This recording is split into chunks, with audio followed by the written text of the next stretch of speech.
자, 안녕하세요. 전국에 계신 KOK학원 가족 여러분 안녕하십니까? 오늘 이 시간에는 저희가 2019년도 1월 달을 기획한 강의 내용 일부를 좀 선전합니다. 내용은 이제 공원 조성 특례 사업에 대한 얘기인데요. 이런 공원 조성 특례 사업이 무엇이고 이게 왜 나왔고 또 이런 거에 대한 구체적인 수익 모델은 어떻게 되는가, 이거에 대해서 말씀을 드리고자 합니다. 이제 공원 조성 특례 사업이라는 개념이 되는데, 자, 도시라고 하는 그런 시가지가 있다면 이런 도시 시가지에는 사람들 위한 공원 등이 필요하죠. 그럼 이런 공원이 원래는 도시기획 시설이에요. 도시기획 시설인 공원을 지정해 놓고 나중에 해당 부분 지역들에 대해서 수용을 하고 보상을 해줘야 되는데, 이게 이제 문제가 생깁니다. 도시기획 시설이 결정이 됐으면 결정과 동시에 해당 부지에는 사개발이 저지돼요. 사개발이 스톱됐다는 얘기는 무슨 얘기냐면 일체의 건축허가나 개발행위 등이 허가가 될 수 없습니다. 그러면 이 토지 주인은 유일한 희망이 빨리 수용당해서 보상받는 게 자기 재산적 가치에 환가할 수 있는 유일한 수단이에요. 그런데 문제는 대부분 지자체가 도시기획시설을 지정하게 되면 이러한 도시기획시설인 그런 땅들에 대해서 목적 달성을 해서 수용을 해야 되는데, 도로나 학교, 지도상 이렇게 표시되죠? 학교. 이런 것이 지정된 것은 지정과 동시에 어떤 일이 벌어지느냐, 수용에 대한 작업이 활발해져요. 빨리빨리 수용해야지만 도로가 나고 학교가 나니까. 그러면 이런 도시계획시설인 도로나 학교 등에 대해서는 빨리빨리 집행이 됐는데, 결정된 게 사업이 진행되는 게 이제 집행이라고 합니다. 근데 문제는 이런 공원은 지정과 동시에 사개발이 스톱되고, 스톱이 된과 동시에 많은 사람들이 빈 땅에 등산을 오르락내리락 하니까 공원 비슷한 효과가 있어요. 그러니까 서울시 특별시에도 이미 많이 공원이 지정됐는데도 집행이 되지 않았어요. 개인 사유지입니다. 근데도 많은 사람이 공원처럼 산책해요. 많은 분들이 이게 공원인 줄 알아요. 그러니까 이런 거에 대해서는 지금 당장 돈을 안 들여도 공원 지정 목적 달성에 어떤 기능 발휘를 하고 있다는 얘기죠. 그러니까 이건 자꾸 어떻게 해요? 예산 집행에서 뒤로 밀리는 거예요. 자꾸 빌려서 딜레이, 연기가 되는 거죠. 그럼 이게 자꾸 연기가 되다 보니까 이게 이제 10년 이상 미집행되면 그 10년 미집행 상태에서 이걸 뭐라고 하느냐? 장기 미집행이라고 해요. 장기 미집행되는 것들이 거의 공원은 장기 미집행이 되고 있었습니다. 아주 특수한 경우가 아니면 공원은 순번이 뒤로 밀리는 성향이 있어요. 이게 이제 공원 조성 특례 사업이 시작되는 그 최초의 이유입니다. 그런데 법제도에서 2000년 7월 1일 날 수용유사 침해의 논리가 나와요.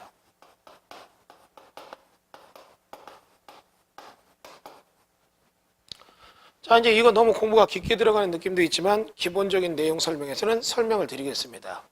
수용유사 침해의 논리가 무슨 얘기냐면, 공공부분에서 개인의 사유재산에 대해서 필요하다면 사유재산을 눌러서 공공부분 쪽으로 끌어올 수가 있어요.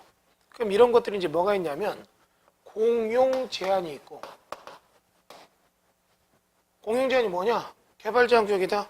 네 땅은 개발 제한 구역이니까 아무것도 못해. 공익을 위해서 어쩔 수 없어. 이게 공용 제한이에요. 많은 분들이 아실 겁니다. 내 땅은 농지인데 농업진흥구역이 됐다. 그럼 일반 농지와 달리 여기는 농지법 적용으로 행위제한이 세져요. 그게 공용 제한이에요. 공익을 위해서 어쩔 수 없다. 그 다음에 공용 수용이 있어요. 국가가 필요하니까 도로 부지, 학교 부지로 강제로 뺏는 거예요. 물론 뺏으면 돈은 주지만 유상징수죠. 그럼 이런 공용 제한이 있고, 또 이제 공용 부담이라는 게 있어요. 개인 사유 재산이지만 공용 부담을 해야 되는 것들이 뭐 여러 가지 예가 있습니다. 옛날에는 이 집차, SUV 차가 세금이 쌌습니다. 싸. 이 왜 쌌냐면 전시에는 이런 SUV, RV용 차량들은 전쟁에 써야 된다고 해서 다 징발해가. 이게 뭐다? 공용 부담이에요. 남자들이 군대 갔다 오는 거, 세금을 내는 것들도 같은 맥락이죠. 자, 그럼 이렇게 사유재산이 공익을 위해서 침탈당하는 건 세 가지 내용이 있는데, 이 중에 부동산에 관련된 것들만 본다면 요거는 굳이 깊게 볼 필요가 없고, 공용제한과 공용수용이 있는데 국가가 잘 생각하세요. 이 땅은 개발제한구역이야. 공용제한 했죠? 행위제한입니다. 공이 모든 사람을 위해서 행위제한 받는 게 공용제한이에요. 그럼 이런 공용제한에 있어서는 실질적으로 국가가 보상을 하느냐? 보상이 없어요. 근데 공용수용은 국가가 개인 걸 뺏는 겁니다. 이거는 당연히 뭐가 있다는 얘기죠? 보상이 있다는 얘기죠. 그러니까 여러분 이게 이런 제한이 있었는데 시간이 지나다 보니까 나오는 게 이겁니다. 공용 제한이었는데 이 공용 제한이 너무 길게 오랫동안 너무 과도하게 행위 제한이 강했다면 이거는 거의 수용과 유사해지는 사유재산 침해다. 수용 유사 침해의 판례가 나오는 거죠. 그래서 여러분 이 수용 유사 침해 논리라는 것은 공법에서 중요한 개념이에요. 돈 벌려고 이런 수업 듣는 분들이 갑자기 왜 공부 머리 아파 이럴 수 있는데 그게 아닙니다. 여러분들이 지금 현재 어느 정도 수익을 내기 위한 경쟁적 어떤 구조의 지식을 쌓으려면 그 지식의 하위 구조에 있는 논리를 정확히 이해하셔야 돼요. 안 그러면 자꾸 배운 거 갖고 엉뚱한 데 써먹어요. 엉뚱한 데 쓰니까 거기는 그게 적용 안 되는데도 적용되는 걸로 오해를 해요. 질문이 많이 나오더라고요. 딱 드러나는 것만 보고 딱딱 찍어서 가르쳐 주니까 엉뚱한 데다 찍어서 적용해서 이건 왜 안 됩니까? 이것도 그런 거 아닙니까? 하는데 그거는 이 논리를 설명하면 이제 딱 이해가 되죠. 그게 좀 깊게 들어가는 겁니다. 그럼 이런 식으로 수용유사 침해 논리, 공용제한이 너무 과도하게 오랫동안 됐다 보면 이건 수용유사 침해 논리가 된다 해서 국가가 이런 경우에 대해서는 일정 경우 보상을 해야 된다는 그런 얘기들이 나와요.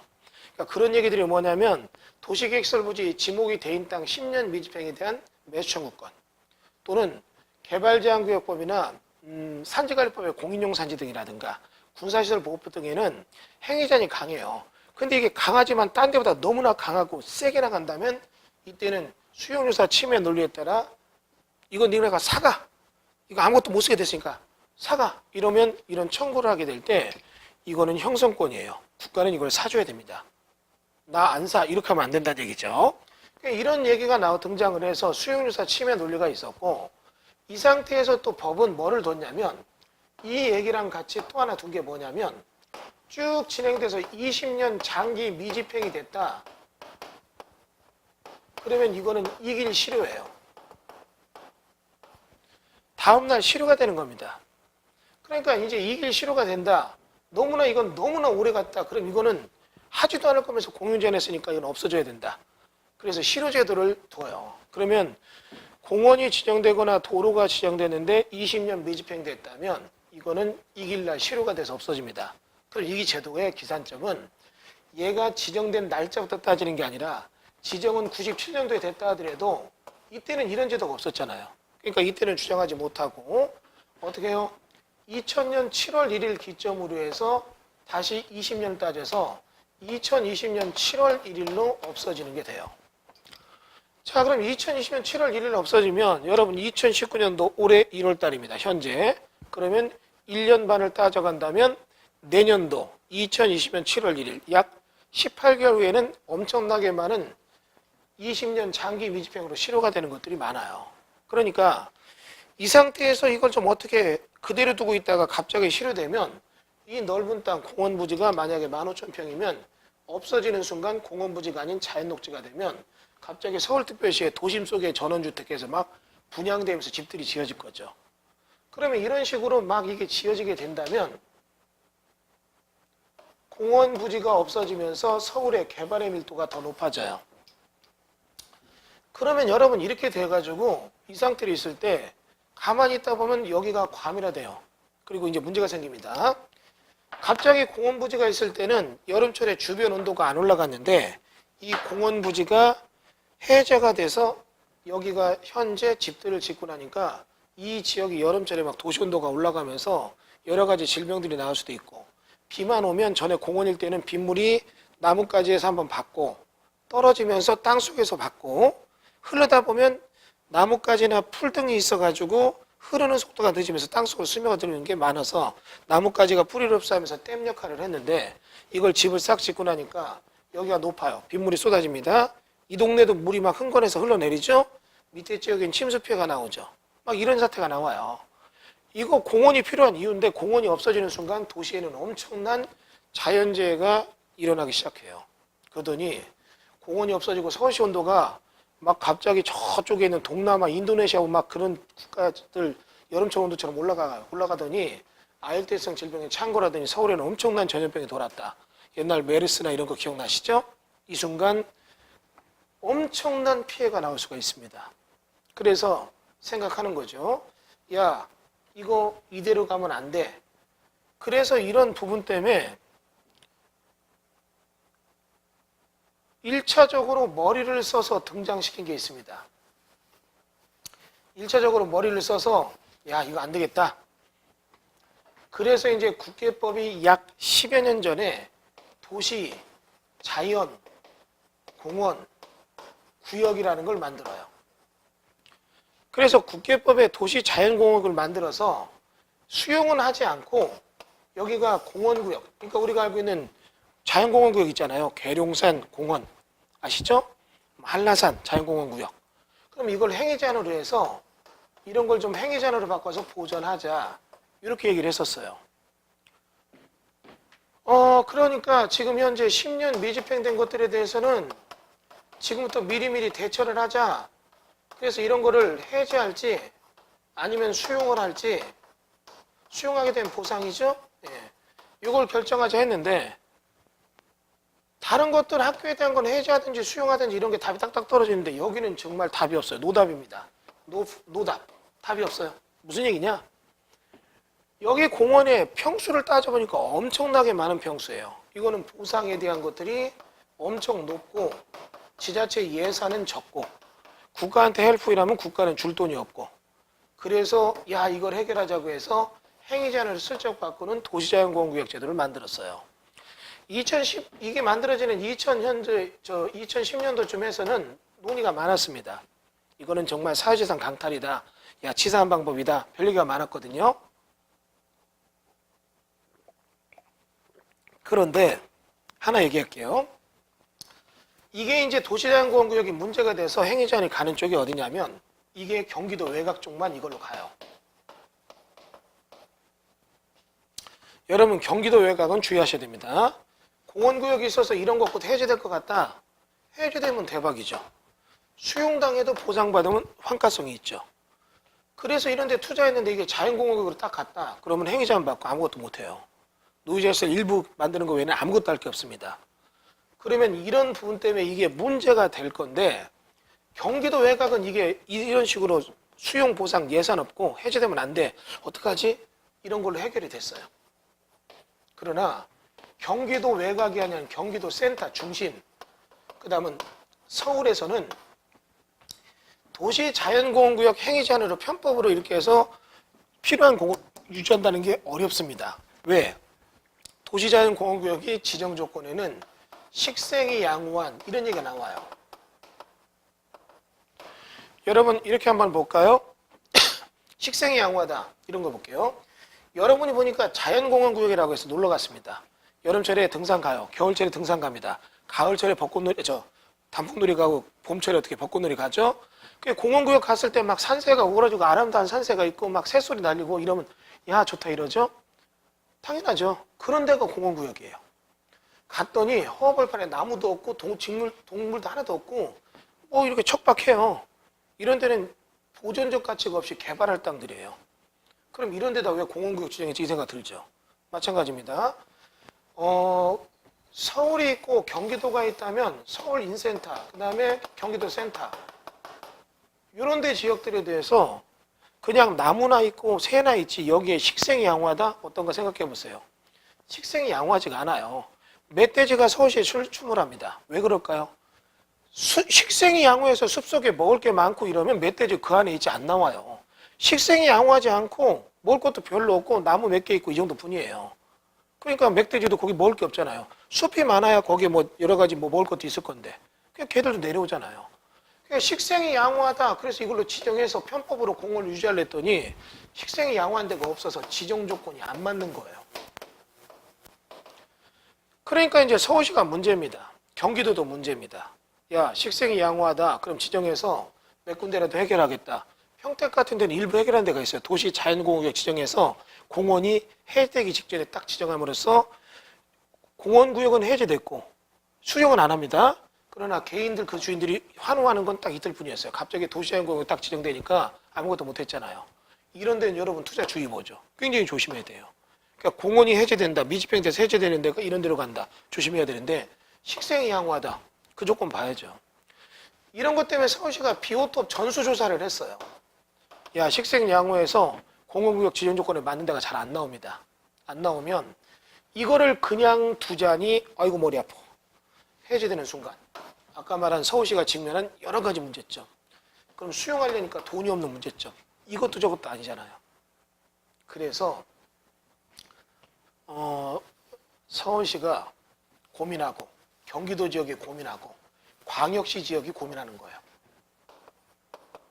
광역시, 서울특별시, 이런 대도시들이 장기 미집행 공원이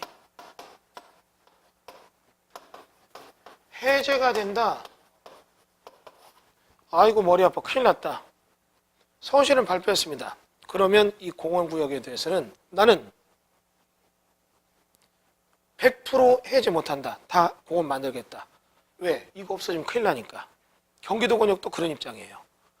그런데 돈은 없고 해제는 못하겠고, 참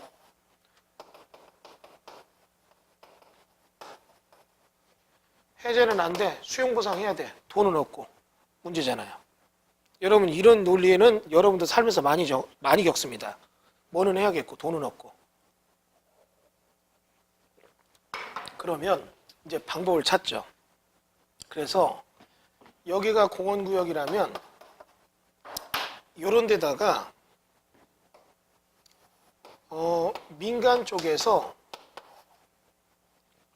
야 민간 사업자들, 너희들 아파트 지려고 하는데 아파트 부지 없잖아. 이 아파트 부지를 너희들에게 좀 쉽게 할 수 있는 걸 줄게. 너 좋고 우리 지자체 좋고 하자. 뭐냐면 이런 공원구역이 있다면 공원구역에 민간 기업들한테 공모를 해요. 공모를 하면 민간 기업들이 이렇게 해서 여기에 대한 수용을 하고, 예산을 가지고 수용을 하고 그에 대한 보상을 하고. 그러나 국가가 지자체가 할 걸 얘들이 다 해주는 거죠. 그럼 얘들은 바보입니까? 뭔가 이득이 있어야 되잖아요. 그러면 이런 데 수용을 하고 여기에 대해서 니들이 그 보상을 해줘서 여기다 공원을 만들어서 내놔.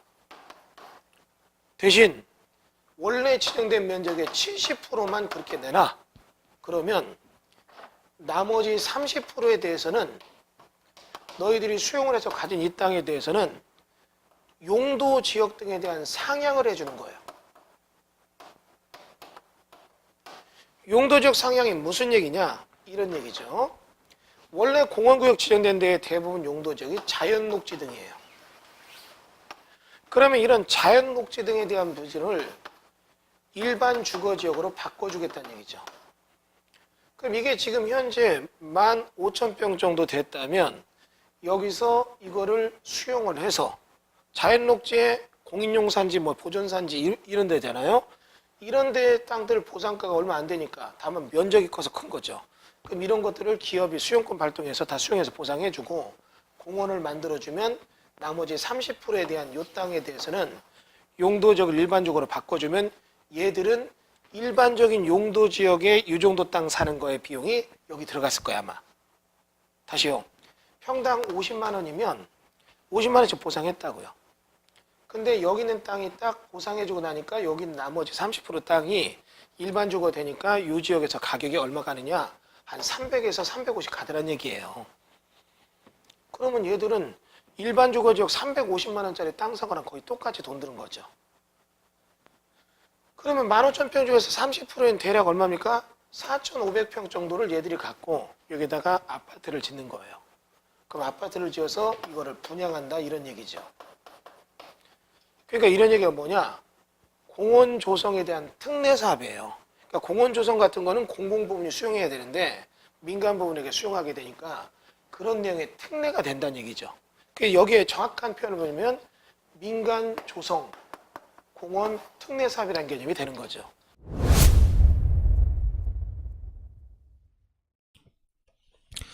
자, 갑자기 강의가 중간에 좀 끊기는 듯한 느낌이 들었을 텐데요. 뭐 뒤에 부분에 대한 것은 조금 내용이 약해서 제가 별도로 이렇게 방송실에서 따로 강의를 만들었습니다. 자, 여러분들 이제 민간공원 조성 특례 사업이라는 개념, 요거에 대한 거 내용을 쭉 들으셨을 텐데, 여러분이 지금 화면에 보이는 것처럼 민간공원이 조성되는 내용들이 지금 현재 리스트를 저희가 좀 모아봤습니다. 그래서 경기도에도 의정부, 광주, 동두천, 이천, 수원, 포천, 용인, 남양주, 평택, 가평, 충청북도, 청주, 충남에도 경상북도, 경상남북도 이런 식으로 해서 경상도에 15개, 경기도 20개, 충청도에 10개, 전라도 5개, 강원도 4개, 광주광역시 10개, 인천광역시 8개, 대전광역시 6개, 부산광역시 5개, 대구광역시 1개, 총 84개의 공원이 민간 조성사업으로 지금 전환되고 있습니다. 그러니까 이렇게 얘기해 볼까요? 여러분이 지금 이 수업 듣는 분이 전국적으로 어디 계시더라도 여러분 지역에 관심 가는 데가 한 군데 있을 거란 얘기죠. 그러면 이런 데가 민간 조성사업이 되게 될 때 과연 어떤 변화가 있느냐, 이런 얘기 한번 해볼까요? 자, 지금 여러분 화면에 뜨고 있는 데가 경기도 의정부에 있는 일정 공원이 지금 민간 조성 사업으로 가는 겁니다. 그러면 자, 이거 뭐 우리랑 무슨 상관이 있어? 이런 데 나오는 데에 경매 물건이 나왔다면 이런 데는 여러분이 무조건 받아두셔야죠. 그래서 이런 데가 어디인가 위치를 저희가 알려주는 수업입니다. 그러니까 이 수업은 이론적인 얘기는 거의 다 끝났고 위치에 대한 정보 싸움이다 보니까 온라인 강의는 할 수가 없고 오프라인 강의로만 진행을 할 겁니다. 그리고 여러분이 이 수업을 들으시면 이 위치가 선별되는 자료를 저희가 다 만들어서 드려요. 그리고 그 위치가 있으면 여기서 70%는 공원이 되는 거고, 그럼 이런 데 투자하신 분들은 수용을 당해서 보상받는 거니까 뭐 수익에 대한 모델을 따질 수 있는 거고요. 그 다음에 거기에 아파트 단지가 들었을 자리가 어딘가, 이제 수익 모델에 대한 구체화된 얘기죠. 아파트 단지가 요 자리와 여기가 이제 뭐 좀 다른 게 들어서는데, 요런 데 아파트 단지가 들어선다면 요 주변은 굉장히 상권이 변할 겁니다. 그러면 이제 이 수업을 하는 거죠. 제 수업을 들으면 이 목록을 드리고 이 지역에 대한 물건 정보와 더불어서 여기 아파트가 어디로 들었을 건가, 이걸 알려드려요. 어디로 들었을 건가 그 추정을 해보고 그 주변의 물건이 여러분 매물이나 경매 물건 나올 때 산다면 굉장한 이득 모델이 되겠죠. 이제 그 수업을 하는 겁니다.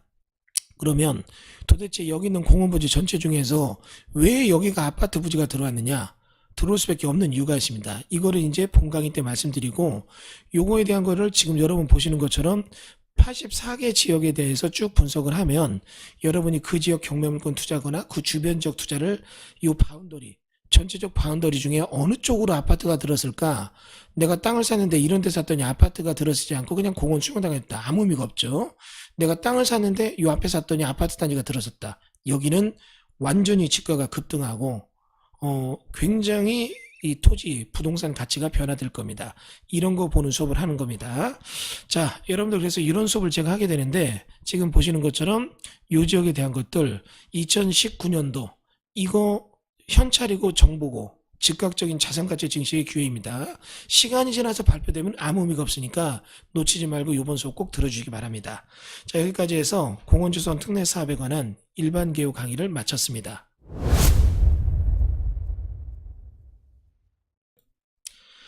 2019년도를 맞이해서 저희 KOK 콕 부동산학원에서 준비한 신년 특강 프로젝트 첫 번째 강의입니다. 야심차게 2018년도 1년간 준비했습니다.